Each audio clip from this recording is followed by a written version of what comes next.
табиати мо инсонҳо барои дарки нохушӣ аст, на хушӣ. чуноне ки ранҷи бемориро ҳис мекунем, аммо лаззати тандурустиро дар намеёбем. нашри нави барномаи равондармонӣ аст. салом. имрӯз ба саволҳои шумо посух мегӯянд равоншинос маҳмадулло давлатов. моҳрӯ 29 сола аз шаҳри душанбе менависанд ки 1 солу 8 моҳ мешавад ки аз хона ба берун баромада наметавонам. ҳатто дар ин бора фикр кардан нафасгирам мекунад. ин чӣ гуна ҳолат аст?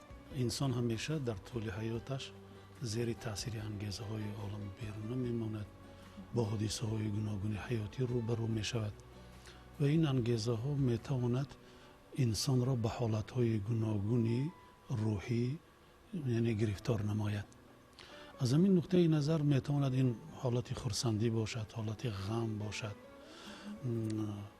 фараҳмандӣ бошад ё як мусибате дар сараш омада бошад, боз чандин бевосита ҳолатҳои номатлуби рӯҳиро ба ӯ ёр мекунад.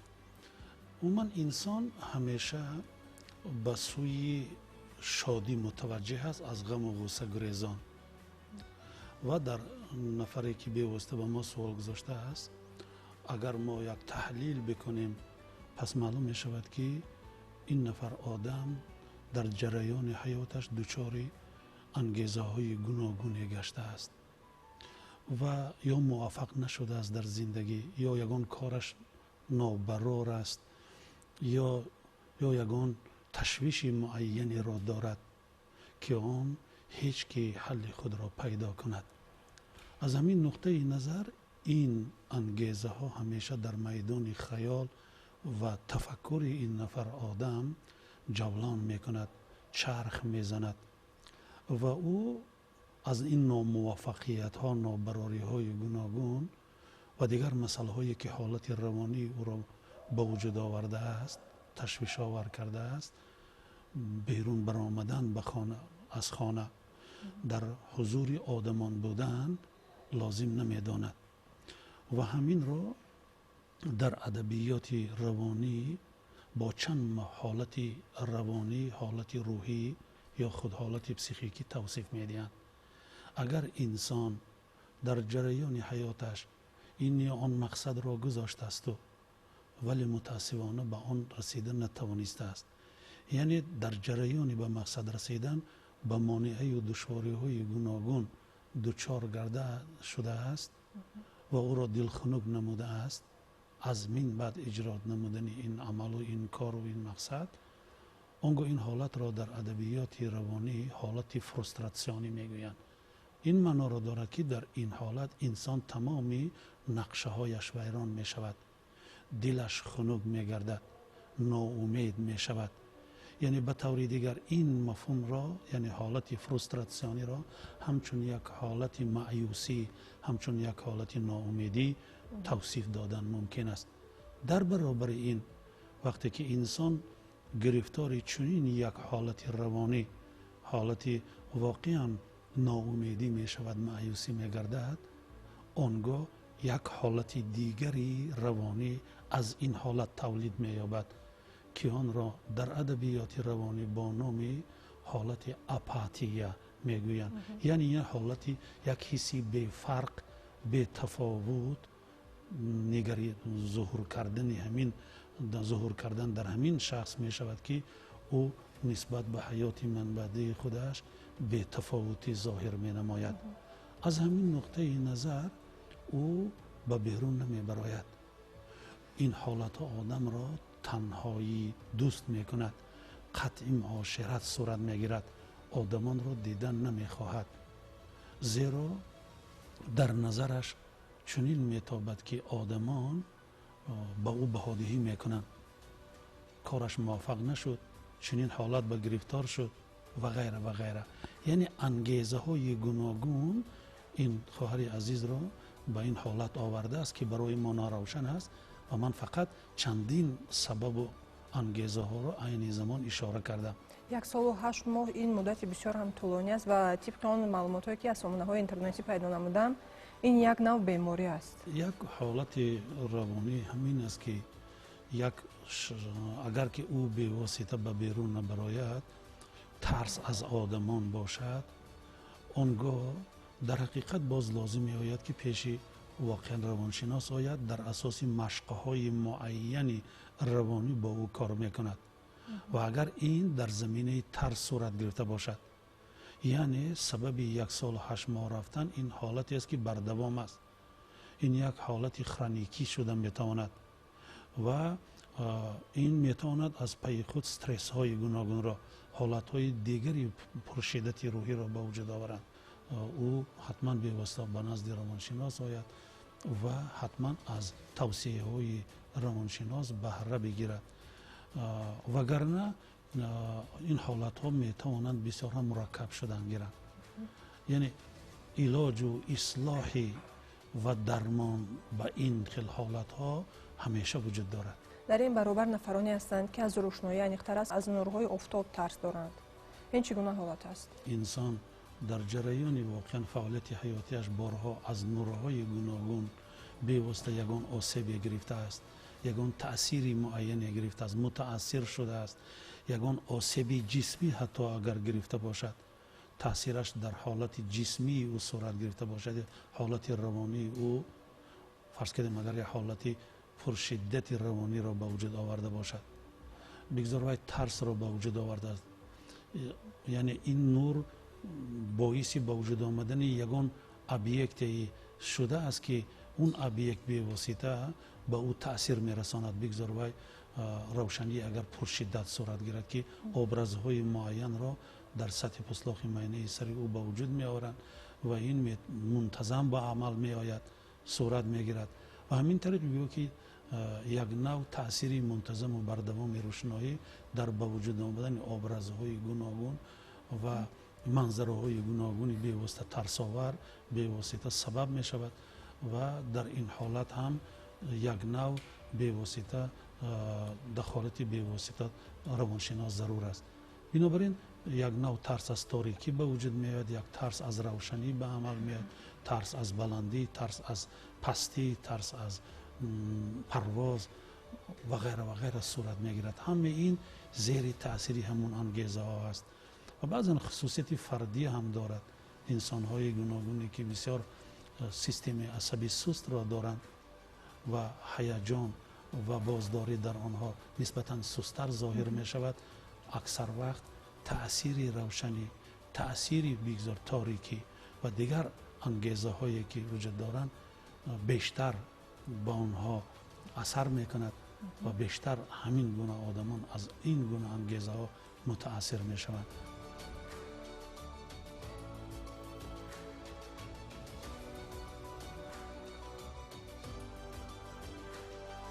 برای آن که به مقصدهایمان برسیم باید یک چند قربانی ها کرد. قوت و وقت خود را دریغ نداشتن، یک چند عملها را به خود محدود ساختن. بعضا چنان حالت می شود که می خواهی همه را به حالش گذاری و از آرزوی خود دست کشی، لیکن در این حالت به خاطر آر که چقدر برد می کنی اگر راحت را دوام دهی و چقدر بای می دهی اگر تسلیم شوی.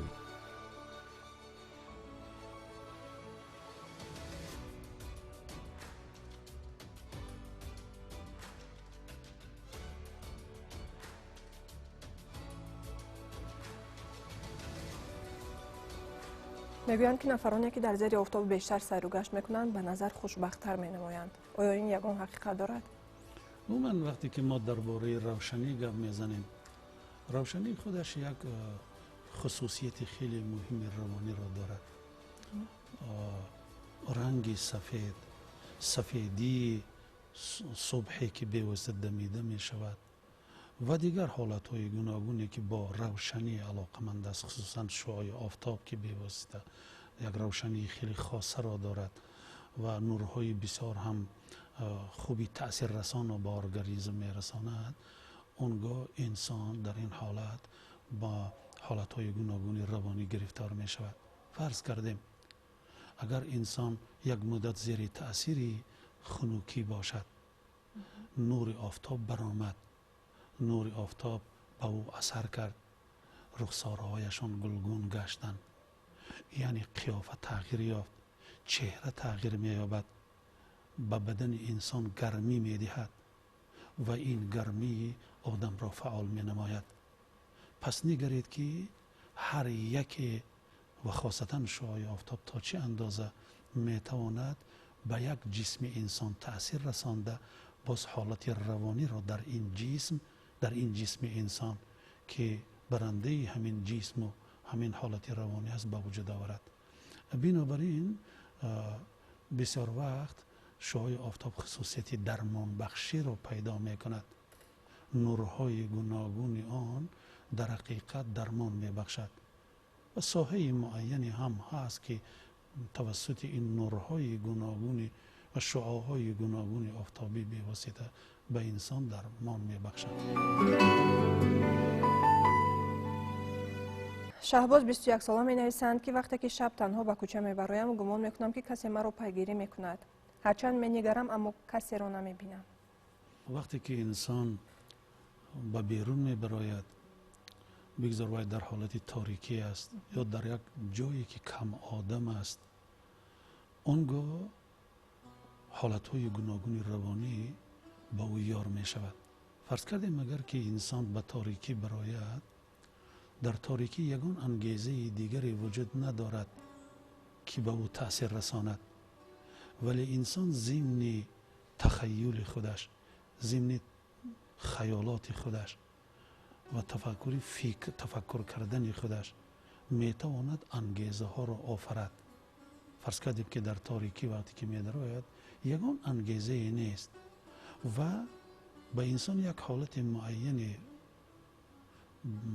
به وجود میاد، حالت معینی روانی که آن را اندک اضطراب میگویند، وهم پیدا می شود و گویا که کسی نیست و همین وهم یک در شکل استرس به وجود می آید و این وهم تکان می بخشد در به وجود آمدن ابرازها. شاید یگان کس باشد، شاید اگر من روم از نزد خانه شخصی، شاید یک سگی گیرنده داشته باشد که بناخواست براید، میدان خیال می آفرد.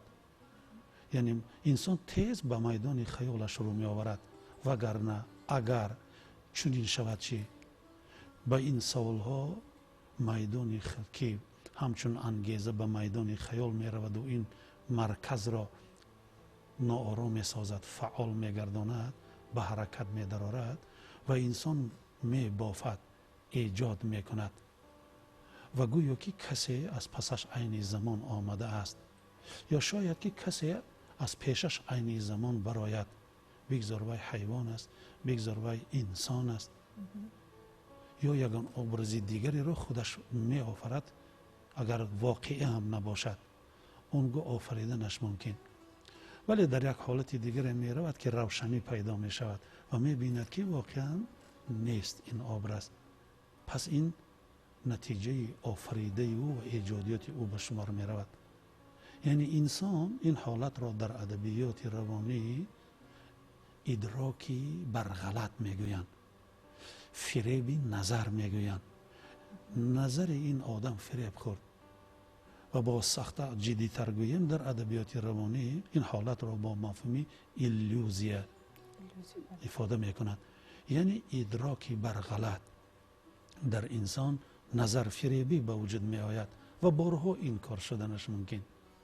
از همین نقطه نظر این خصوصیتی خاص انسان است. نظر انسان همیشه فریب خوردنش ممکن و اگر ما فرض کردیم که در لب دریا باشیم و در بالای آن پل باشد، از بالای پل به آب نگریم، یک لحظه میبینیم که آب ما را گویا برده ایستاده است و اگر در داخل ماشین سبکروی نشسته باشیم و بناخواست ماشینی در پهلوی ما به حرکت در یک لحظه پس، گمان میکنید که ماشین ما به حرکت در آمده ایستاده است. یعنی نگرید که انسان ها همیشه فریب میخورند و کفایه است که یک نظر فریبی را در همه حالت ها مشاهده کردن ممکن است.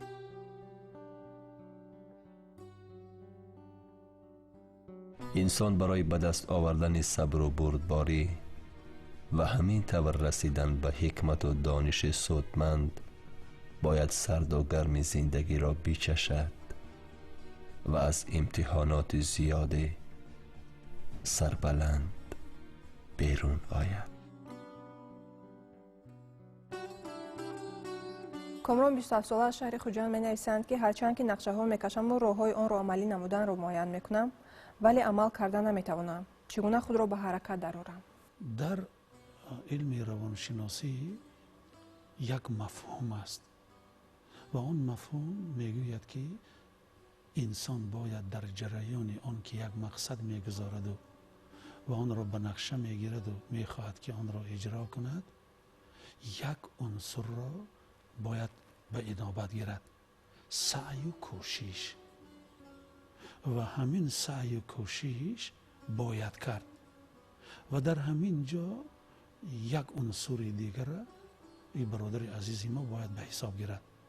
در نوبت اول او باید خودش را به طور اجباری مجبور سازد. دیگر راهی نیست، زیرا اراده در اینجا کار میکند. اندک اراده برادر عزیز ما ضعیفتر شده است و جرأت نمیکند. شاید از آن که آیا به نتیجه میرسد خوف دارد.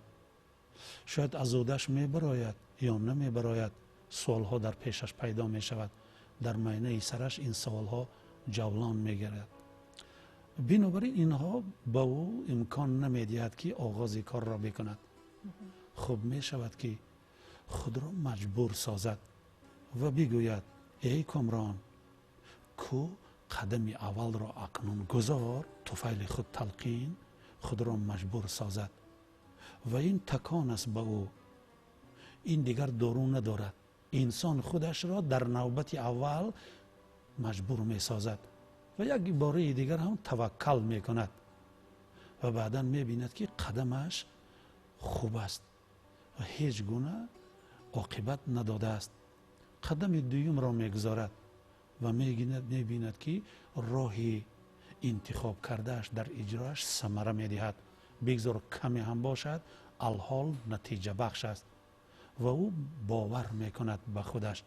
عنصر باوری در وجود این نفر آدم پیدا می شود.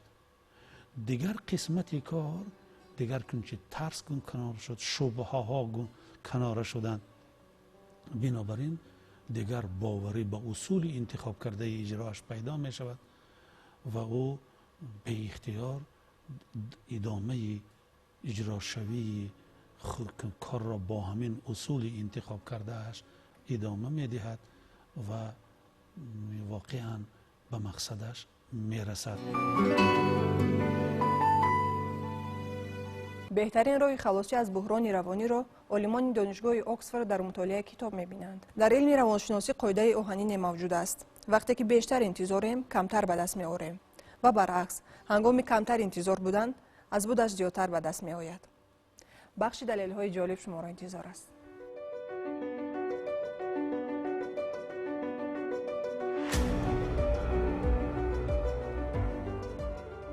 تحقیقات‌های نو نشان دادند که خاطره‌ها می‌توانند از نسل به نسل به طور ارثی انتقال یابند. این معنای آن را دارد که اساسی حالت‌های گوناگونی در معده جای داشته که برای ما آشنا نیستند، خاطره‌های والدین ماست.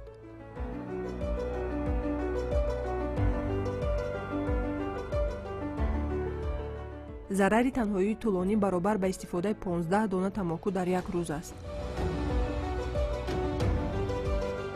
80% انسان‌ها موسیقی را برای رفع حالت‌های منفی حیات استفاده می‌برند. سرودخوانی سطح افسرده‌حالی را پست نموده، حس خطر را از بین می‌برد. با عقیده روانشناسان سیمای آخرین شخصی که قبل از خواب پیش نظرتان می‌آید، سبب خوشبختی یا غم شما است.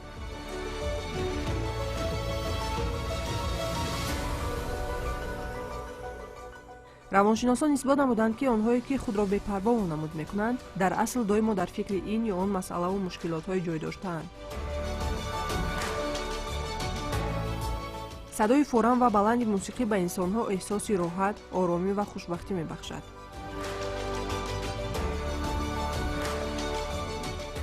сайру гашт кори майнаи сарро ба танзим дароварда, дараҷаи гирифтор шудан ба сактаи дил ва афсурдаҳолиро паст мегардонад.